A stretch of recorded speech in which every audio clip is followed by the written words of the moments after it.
नमस्कार दोस्तों, अगर आप आगामी एलडीसी सीईटी 2026 की तैयारी कर रहे हैं और राजस्थान इतिहास, कला एवं संस्कृति के नवीनतम पैटर्न के अनुसार प्रश्न देखना चाहते हैं तो ये वीडियो आपके लिए लाभदायक होगा, जिसमें अपन देखेंगे कि वर्तमान में अधिकांश बोर्ड जो है वो कहाँ से प्रश्न बना रहा है और किस तरीके से प्रश्नों को बनाया जा रहा है।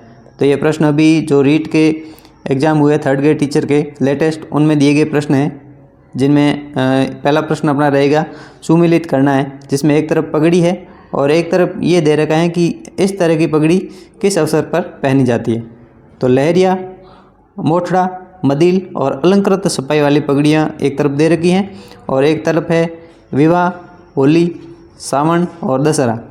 तो अपन जानते हैं कि लहरिया जो पगड़ी है वो सावन के तीज के अवसर पर जो बांधी जाती है, और मोठड़ा की पगड़ी विवाह के अवसर पर, और मदिल की पगड़ी ये दशहरा, और अलंकृत जो सफाई पगड़ी है वो होली के अवसर पर पहनी जाती हैं।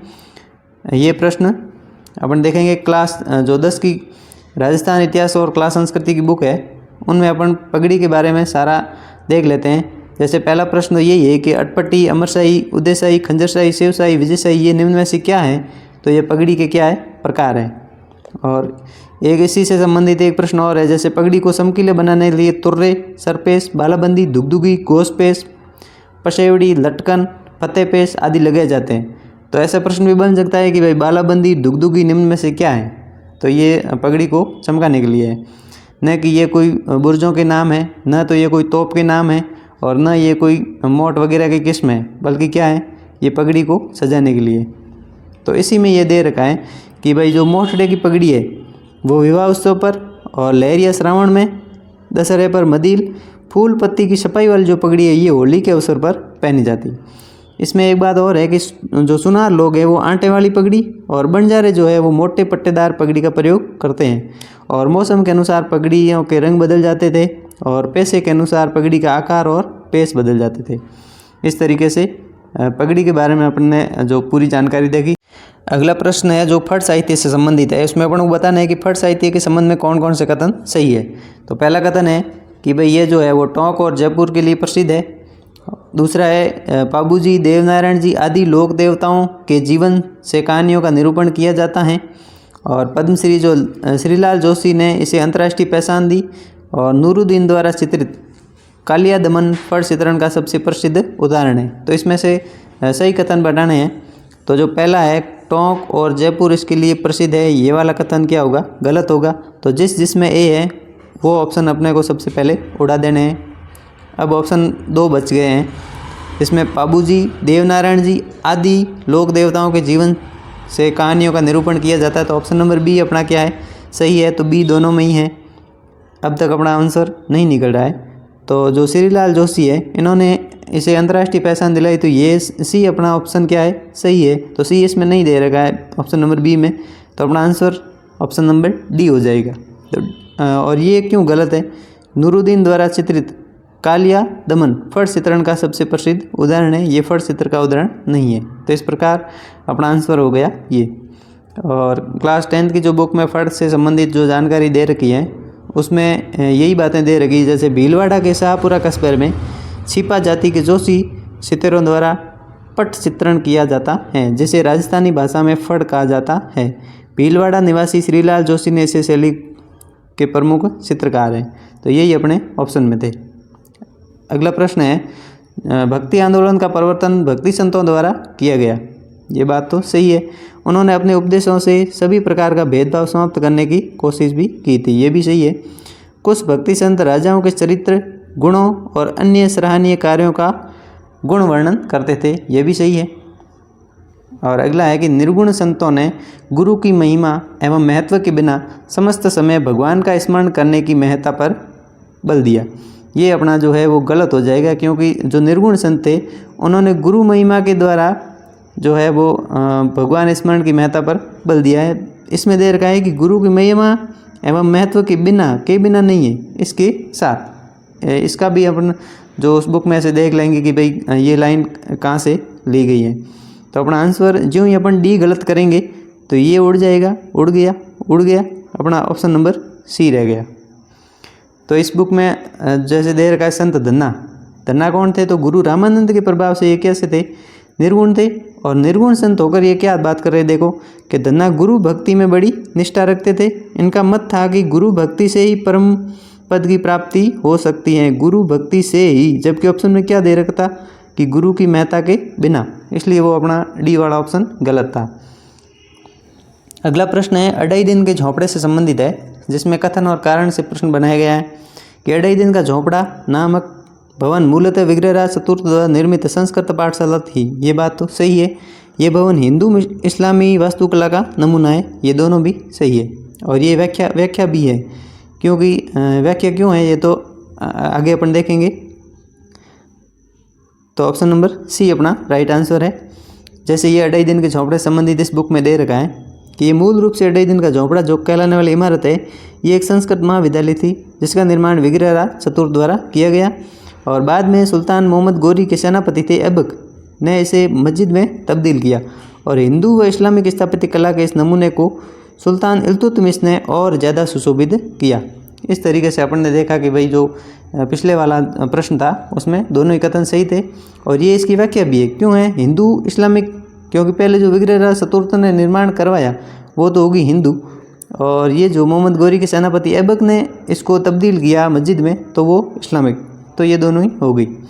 और इसके नाम के पीछे किंवदंती है कि भाई मंदिर से मस्जिद में बना तब्दील करने के लिए अढ़ाई दिन का समय लगा था। और यहाँ पंजाब शाह का अढ़ाई दिन का उर्स भी लगता है। दूसरी किंवदंती ये भी है कि इसलिए भी इसको अढ़ाई दिन का झोंपड़ा कहते हैं। अगला प्रश्न है कि राजस्थान की सबसे अधिक प्रयुक्त की जाने वाली बोली कौन सी है? बागड़ी, ढूंढाड़ी, मारवाड़ी, मेवाती। इस प्रश्न का राइट आंसर है मारवाड़ी। ये मारवाड़ी की बोली के संबंध में इस किताब में दे रखा है कि भाई राजस्थान के इतिहास और भौगोलिक क्षेत्र में मारवाड़ी का जो मारवाड़ का महत्वपूर्ण स्थान रहा है।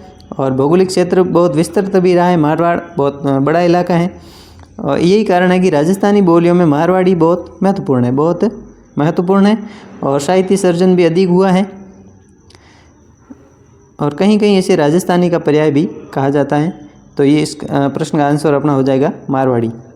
अगला प्रश्न है कालीबंगा के कब्रगाह में 6 छेदों वाली बालक की खोपड़ी मिली है। और छेद या छिद्र मस्तिष्क के ज्वर के उपचार के सूचक हो सकते हैं, ये दोनों ही कथन सही है। और ये इसकी व्याख्या भी है।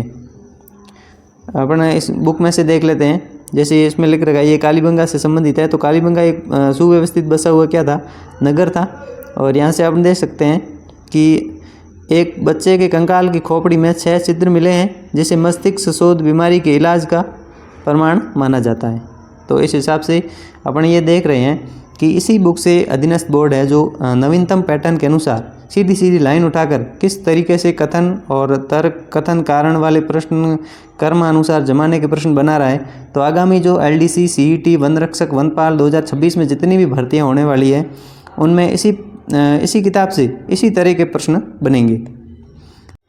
अगला प्रश्न है कि वह जो चैत्र कृष्ण सप्तमी और अष्टमी को जयपुर के साक्षू तहसील में कौन सा मेला लगता है? शीतला माता, डिग्गी कल्याण जी, केला देवी, कपिल मुनि। इस प्रश्न का राइट आंसर है शीतला माता।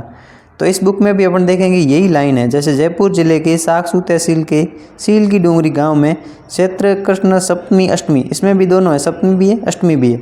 और प्रश्न में भी सप्तमी और अष्टमी भी है। और यहाँ तहसील है, यहाँ भी क्या है, साक्षू तहसील है। तो इस हिसाब से ये सीधे संकेत हैं कि प्रश्न है जो इसी बुक से बन रहे हैं। अगला अपना प्रश्न है जो बूंदी चित्रशैली से संबंधित है, जिसमें कथन और कारण है कि राजा उमेश सिंह ने रंग महल बनवाया जो अपने भित्ति चित्रों के लिए विश्व विख्यात है। ये बात तो सही है, क्योंकि उनके शासनकाल में बूंदी शैली ने नवीन मोड़ लिया।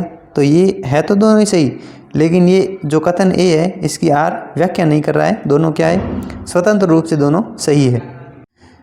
इसके बारे में भी अपन इसी बुक में देख सकते हैं, जिसमें यहाँ लिखा हुआ है कि भाई राजा उमेश सिंह के काल में बूंदी शैली ने नवीन मोड़ लिया था और चित्रशाला का निर्माण राव उमेश सिंह के समय हुआ था। ये दोनों ही कथन इस बुक में दिए गए हैं।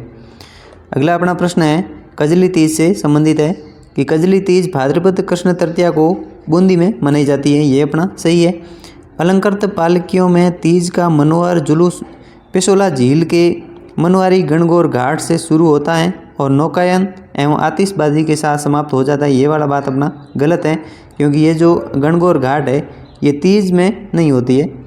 अपन देख लेते हैं इस बुक में से, जैसे ये बूंदी की कजली तीज। तीज का त्यौहार पूरे राजस्थान में जहाँ श्रावणी तीज को मनाया जाता है, बूंदी में ये भाद्रपद कृष्ण तृतीया को मनाया जाता है। इससे सुसज्जित पालकियों में तीज का उल्लासमय जुलूस मनोरम नवल सागर से शुरू होकर कुंभा स्टेडियम पर समाप्त हो जाता है।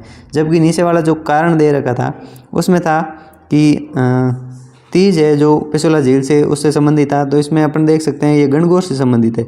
उदयपुर की गणगौर की सवारी का कर्नल टॉड ने बड़ा रोचक वर्णन प्रस्तुत किया है, जहां अट्टालिकाओं में बैठकर सभी जातियों की महिलाएं, बच्चे, पुरुष रंग बिरंगे वस्त्रों आभूषणों से सुसज्जित हो गणगौर की सवारी को देखने हैं। जबकि उस प्रश्न में जो है वो तीज है, तो ये कथन ए सही है लेकिन आर सही नहीं है। अगला प्रश्न है, राजस्थान का कौन सा मेला है जो आदिवासियों का कुंभ कहलाता है? तो इस प्रश्न का राइट आंसर बेणेश्वर मेला हो जाएगा। जैसे बेणेश्वर मेले से संबंधित पहली पंक्ति में लिखा है कि बेणेश्वर मेला राजस्थान के आदिवासियों का महाकुंभ कहलाता है, और यहाँ जो मेला है वो माघ पूर्णिमा को पड़ता है, शिवरात्रि के दिन। अगला अपना प्रश्न है जिसमें लिखा है कि कथन है गुर्जरी से राजस्थान और गुजरात की सर्वमान्य भाषा मारू गुर्जरी विकसित हुई, और कारण है बाद में राजस्थानी और गुजराती विभेदित होना शुरू हो गई और पश्चातवर्ती शताब्दियों में विशिष्ट राजस्थानी भाषा मरु भाषा डिंगल विकसित हुई। तो ये दोनों ही कथन सही है और ये व्याख्या भी है। अपन देख सकते हैं यहाँ पर कि भाई इन सब में मरु गुर्जरी जो अपभ्रंश का मत अधिक उचित लगता है, क्योंकि मरु गुर्जरी अपभ्रंश से मरु भाषा राजस्थानी तथा गुर्जरी से गुजराती भाषा का विकास हुआ, और ये विभाजन जो है भौगोलिक समशीन प्रतीत होता है। तो इस बुक से सीधा सीधा प्रश्न बनाया गया है। अगला है कि हिंदुओं के द्वारा किन को श्री कृष्ण के अवतार और मुस्लिमों द्वारा राम सा पीर के रूप में पूजा जाता है? तो इसका आंसर रामदेव जी हो जाएगा। इस बुक में सीधी सीधा लिख रखा है कि हिंदू जहाँ श्री कृष्ण के अवतार के रूप में इनकी आराधना करते हैं, वहीं मुसलमान राम सा पीर के रूप में रामदेव जी को पूजते हैं। अगला अपना प्रश्न देख सकते हैं कि कान में कौन सा आभूषण पहना जाता है? मोकड़ी, दामना, बजंटी, पीपल पत्र। तो ये प्रश्न अपन देख सकते हैं कि कानों में पहने जाने वाले आभूषणों में कर्णफूल, पीपल पत्रा, फूल, झुमका, अंगूठिया, जेला, लटकन, टोटी आदि जो ये कानों में पहने जाने वाला आभूषण है। तो इसमें अपना आंसर हो जाएगा पीपल पत्रा।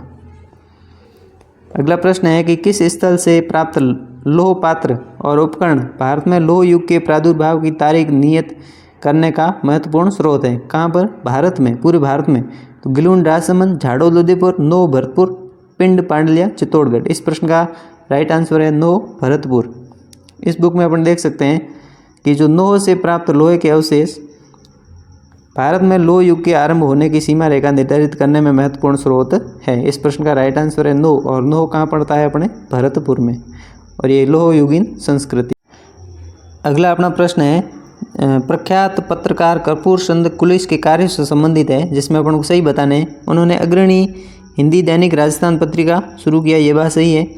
उन्होंने राजस्थान के ग्रामीण जीवन और समाज पर मैं देखता चला गया श्रृंखला शुरू की, ये भी सही है।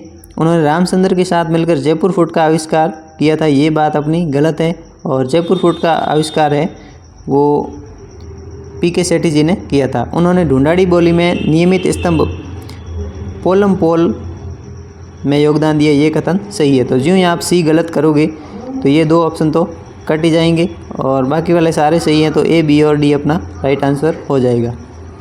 इस बुक में हम कपूर चंद जो कुलिस से संबंधित देख सकते हैं डिटेल लिख रखा है कि जो पत्रकार जीवन की शुरुआत 1951 से और राजस्थान पत्रिका की शुरुआत की, और मैं देखता चला गया ये जो ग्रामीण और सांस्कृतिक जीवन पर लिखी गई है, और ये ढूंढाड़ी में पोलम पोल नियमित कॉलम लिखा जो इनकी साहित्यिक वसीयत मानी जाती हैं।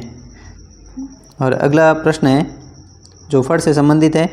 भीलवाड़ा जिला में शाहपुरा का जोशी परिवार किस लोक कला का परंपरागत कलाकार रहा? तो फड़ इसका राइट आंसर है, जिसमें देख सकते हैं कि भीलवाड़ा निवासी श्रीलाल जोशी इस शैली के प्रमुख चित्रकार हैं, और श्रीलाल जोशी है जो पद्मश्री से सम्मानित है। तो इस हिसाब से अपन ने देखा कि भाई जितने भी प्रश्न बन रहे हैं अधीनस्थ बोर्ड के, वो क्लास 10th की जो बुक है इससे बन जाते हैं।